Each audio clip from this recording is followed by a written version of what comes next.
రాష్ట్రంలో చూసుకుంటే కాంగ్రెస్ ప్రభుత్వం వచ్చి ఇప్పటికి 17, 18 నెలలు పూర్తయితా ఉంది. కానీ నిరుద్యోగులు మళ్ళీ ధర్నా చౌకులు గానీ, రోడ్ల మీదకి వస్తా ఉన్నారు. ఎక్కడ జాబ్ క్యాలెండర్ ఇచ్చి మమ్మల్ని సైలెంట్ చేసిళ్ళు గానీ నోటిఫికేషన్లు ఎక్కడ రావట్లేదు అనుకుని ప్రధానంగా స్టూడెంట్స్ అందరూ ఆందోళన చేస్తున్న పరిస్థితి. వాళ్ళకి ఏం భరోసా ఇస్తారు? ఏం చెప్తారు? నవీన్ భాయ్, ఫస్ట్ థింగ్ నేను చాలా క్లియర్గా అనేక సందర్భాల్లో చెప్పినా, ఇప్పుడు చెప్తున్నా. ఫర్ ఎగ్జాంపుల్, ఒక నోటిఫికేషన్ ఉందని అనుకో. ఉదాహరణకి ఇప్పుడు గ్రూప్ 1 నోటిఫికేషన్ ఉంది, కోర్టు కేసులో అది పెండింగ్ ఉంది. ఈ గ్రూప్ 1 క్లియర్గా అంది, ఇంకో గ్రూప్ 1 అయ్యి వస్తుందా? ఒక ఉన్న నోటిఫికేషన్ పరిష్కారం గాంధీ దాన్ని ఏదైతే సంబంధించి దాన్ని ఫిలప్ చేసినాక అందులో ఉన్న ఎన్ని వేకెన్సీస్ ఏంది డిపార్ట్మెంట్ పంపించి మళ్ళీ ప్రొసీజర్ ప్రకారంగా ఫైనాన్స్ వాళ్ళు అడుగుతారు, తర్వాత వస్తుంది, దాని ప్రకారంగా ఇస్తారు. అది ఎందుకు ఆగుతుంది అనేది కూడా అందరికీ తెలుసు. మొదటికెళ్ళి కూడా ఎగ్జామ్ పెట్టే ప్రయత్నం చేస్తే దేనికోసం ఆపుతున్నారు, ఏ రకంగా ఆపే ప్రయత్నం బీఆర్ఎస్ పార్టీ నాయకులు చేస్తారు, ప్రత్యక్షంగానో పరోక్షంగానో వాళ్ళు ఏ రకంగా సహకరిస్తారు యావత్ తెలంగాణ సమాజానికి తెలుసు, తెలంగాణ యువకులకు కూడా తెలుసు. అదే రకంగా 2017కి వెళ్ళి 23 వరకు దాదాపు 20 నోటిఫికేషన్స్ ఇచ్చి ఎగ్జామ్స్ కండక్ట్ చేసి నియామక పత్రాలు ఇవ్వకుండా కోర్టు కేసు చిక్కుముళ్లలో ఉద్దేశపూర్వకంగా వాళ్ళు చేసిన తప్పిదాల వల్ల రిక్రూట్మెంట్స్ అనేవి ఆగినాయి. అందులో 317 కానీ 46 కానీ 29 కానీ అనేకమైన రిలింక్విష్మెంట్ కానీ అనేకమైన సమస్యలు వీళ్ళు సృష్టించారు. అవన్నిటినీ కూడా ప్రభుత్వం అధికారంలోకి రాగానే, ప్రజాప్రభుత్వాన్ని ఏదైతే సంబంధించి మనం తెచ్చుకోగానే కాంగ్రెస్ ప్రభుత్వం, గౌరవ ముఖ్యమంత్రి రేవంత్ రెడ్డి గారు ఇమీడియట్గా న్యాయపరంగా చిక్కులన్నింటినీ కూడా పరిష్కరించి, ఏదైతే డిఎస్సికి సంబంధించి 11,000 ఇచ్చి దాంతోపాటు ఇతర నోటిఫికేషన్స్ గ్రూప్ 1 గ్రూప్ 2 కాక పాత పెండింగ్లో ఉన్నాయి కూడా 2017కి వెళ్ళి పెండింగ్లో ఉన్నాయి కూడా ప్రతి వాటిని పరిష్కరించి నియామక పత్రాలు, మేము పంతాలకి పోలే, వాళ్ళు నోటిఫికేషన్ ఇచ్చి వాళ్ళు ఎగ్జామ్ పెట్టారు, మేము ఎందుకు నియామక పత్రాలు ఇవ్వాలని మేము అనుకోలే. ఒక పిల్లగాడు ఎగ్జామ్ రాసి ఎగ్జామ్లో మా ఉద్యోగం వస్తుందా రాదా, ప్రైవేట్ చేసుకున్నా ఇది వస్తుందా అని తెలియకుండా బాధపడే 65 పైచీలకు ఉద్యోగులకి నియామక పత్రాలు ఇచ్చి ఆ కుటుంబానికి మేమున్నాము అనే ఒక భరోసాని, ధైర్యాన్ని కాంగ్రెస్ ప్రభుత్వం, ప్రజాప్రభుత్వం, గౌరవ ముఖ్యమంత్రి రేవంత్ రెడ్డి గారు కల్పించారు. దానితో పాటు నోటిఫికేషన్స్ ఏవైతే మేము ఇచ్చినావో గ్రూప్ 1 గ్రూప్ 2 డిఎస్సి ఏవైతే ఉన్నాయో, డిఎస్సి సంబంధించిన నోటిఫికేషన్ ఇచ్చినాక నోటిఫికేషన్ ఇచ్చిన 3-4 నెలల లోపల నియామక పత్రాలు ఇచ్చి భర్తీ చేసిన ఒక ఘనత కాంగ్రెస్ ప్రభుత్వాన్ని. అండ్ పెండింగ్లో ఉన్న నోటిఫికేషన్స్ ఏవైతే ఉన్నాయో 100% దానికి సంబంధించి ఎస్సీ వర్గీకరణ అయిపోయినా సంబంధించిన ఫైనాన్స్ క్లియరెన్స్కి ఏమేమి వేకెన్సీస్ ఉన్నాయో తెప్పించుకోవడం జరిగింది. అతి తొందరలో ఏదైతే ఆ డేట్స్కి సంబంధించి ఎందుకు జాబ్ క్యాలెండర్ పదే గ్రూప్ 1 వేస్తానని వేయలేదంటే దానికి నేను ఎక్స్ప్లెనేషన్ ఇచ్చిన. ఆల్రెడీ అది ఉన్నప్పుడు కొత్తది ఎట్లేస్తారు. సో దానితో పాటు ఈ రెస్ట్ వేరే ఏవైతే ఉన్నాయో వీటిని కూడా పరిష్కరించి కోర్టు ఏం తీర్పిస్తుందో ఫైనలైజ్ చేసుకొని అతి త్వరలో ముఖ్యమంత్రి గారి నోటి మీదగానే అవన్నిటిని కూడా రివైజ్ చేసి ప్రభుత్వంలో ఉన్న ప్రతి ఖాళీని కూడా మీరు తెచ్చుకున్న ఈ ప్రజా ప్రభుత్వం, మన కాంగ్రెస్ ప్రభుత్వం, కాంగ్రెస్ సర్కార్ తప్పనిసరిగా నియామకాలు చేపడుతుంది. అంటే కాంగ్రెస్ ప్రభుత్వం అధికారంలో రావడం కోసం మేము బస్సు యాత్రలు చేసినాం, అనేక కార్యక్రమాలు చేసినాం, జాబ్ క్యాలెండర్ ప్రధానంగా ఇస్తున్నారు కానీ ఆ జాబ్ క్యాలెండర్ గురించి ఇలాంటి అప్డేట్ రావట్లేదు. ఇంకోటి, మాకు 2 లక్షల ఉద్యోగాలు అనే విషయంలో కానీ ఇట్లా అనేక అంశాల మీద మాట్లాడుతున్నారు. మమ్మల్ని మోసం చేస్తూ ఉంది కాంగ్రెస్ ప్రభుత్వం అంటూ స్టూడెంట్స్ చెప్తాను, అదే ప్రతిపక్షాలు వాళ్ళకి సపోర్ట్గా మాట్లాడుతున్నారు. ఏమంటారు దీనికి? ప్రతిపక్షాలు ఎవరు మాట్లాడుతుండ్రు? స్టూడెంట్స్కి సంబంధించి స్టూడెంట్స్ని రెచ్చగొట్టి, స్టూడెంట్స్ని తప్పుదో పట్టించి 10 ఏళ్ళ అధికారంలో ఉండి విద్యార్థులు, నిరుద్యోగులు ఆత్మహత్యలు చేసుకుంటే ఆ ఆత్మహత్యల్ని కూడా తప్పుడుగా చిత్రీకరించి దాన్ని తప్పుడుగా చూపించి టీజీపీఎస్సీలో అంగట్లో సరకమ్మినట్టు పేపర్లు అమ్ముతే లీక్ అయినట్టు బయటికి తెలిసినా కనీసం నోరు మెదపని కల్వకుంట్ల చంద్రశేఖరరావు వాళ్ళ కుటుంబ సభ్యులు ఈరోజు నిరుద్యోగుల గురించి మాట్లాడేది, అలా కనీసం హక్కు ఉందా ఈరోజు మాట్లాడేది? వీళ్ళకి తోడుగా భారతీయ జనతా పార్టీ నాయకులు 11 ఏళ్ళుగా కేంద్రంలో అధికారంలో ఉండి ఇవ్వాల్సిన 2 కోట్ల ఉద్యోగాలు అంటే 11 ఏళ్ళుగా అనంటే దాదాపు 22 కోట్ల ఉద్యోగాలు వాళ్ళు ఇవ్వాల్సి ఉండే. అందులో మన భాగం తీసుకుంటే సుమారు 30 లక్షలు తెలంగాణలో ఉన్న యువకులకు ఉద్యోగాలు ఇవ్వాలి. ఇవని వాళ్ళ ఈరోజు మాట్లాడేది. ఈరోజు అధికారంలోకి వచ్చిన 18 నెలల్లో ఏదైతే టీజీపీఎస్సీ ప్రక్షాళన చేసుకొని, ఏదైతే పెండింగ్ కోర్టు కేసులో ఉన్న ప్రతి నియామకాలని పరిష్కరించుకొని ఎస్సీ వర్గీకరణ చేపట్టి నియామకాలు చేపడతాము, తప్పనిసరిగా ఏదైతే జాబ్ క్యాలెండర్ రివైజ్ చేసి ఇవ్వాలంటే వాటిలో గ్రూప్ 1 గ్రూప్ 2 ఇవన్నీ కూడా పెట్టాలి. పెట్టకపోతే దానికి ప్రిపేర్ అయ్యే స్టూడెంట్స్ ఇబ్బంది పడతారు. సో అన్నింటినీ పరిష్కరించి ఇవ్వాలని చెప్పి ఒక దృఢ సంకల్పంతో ఈరోజు కాంగ్రెస్ ప్రభుత్వం ఉంటే దానిపైన విషం జిమ్మే ప్రయత్నాలు ఈ ప్రతిపక్ష పార్టీలు చేస్తున్నాయి. యువకులను కూడా తప్పుతో పట్టించే ప్రయత్నం చేస్తున్నాయి.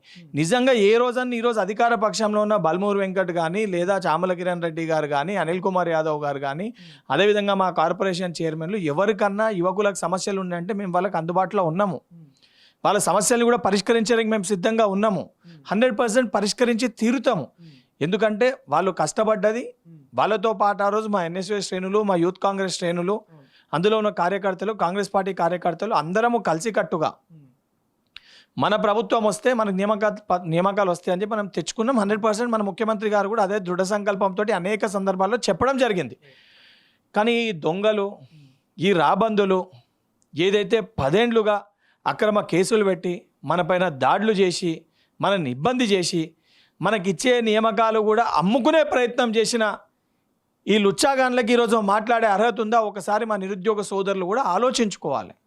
అండ్ 100% ఆ నిరుద్యోగులకు కూడా ఆ రోజు నిజంగా ఏదైనా తప్పిదం జరిగి ఏదైనా ఇబ్బందులు ఉంటే ప్రభుత్వంలో ఉన్న శాసన మండలి సభ్యునిగా అవి నా దృష్టికి తీసుకొని వస్తే 100% ఆడ తప్పిదం జరిగిందంటే నేనే ముఖ్యమంత్రి గారి దగ్గర వెళ్ళి ఆ సంబంధించిన ఎక్కడ జరిగింది, ఏ విషయంలో తప్పు జరిగిందో 100% మా ముఖ్యమంత్రి గారు చర్యలు తీసుకునే విధంగా నేను బాధ్యతతోటి నేనే ఆ బరువును కూడా నా భుజస్కంధాలపైన ఎత్తుకుంటా. మొన్న కూడా కొంతమంది విద్యార్థులతో మాట్లాడడం జరిగింది. ఏదైతే చూసుకుంటే మొన్న ఆవిర్భావ దినోత్సవం రోజు కూడా మా పైన ఏదైనా అప్డేట్ ఇస్తాడేమో అని వెయిట్ చేసినాం మేము, కానీ ఇలాంటి అప్డేట్ రాలేదు.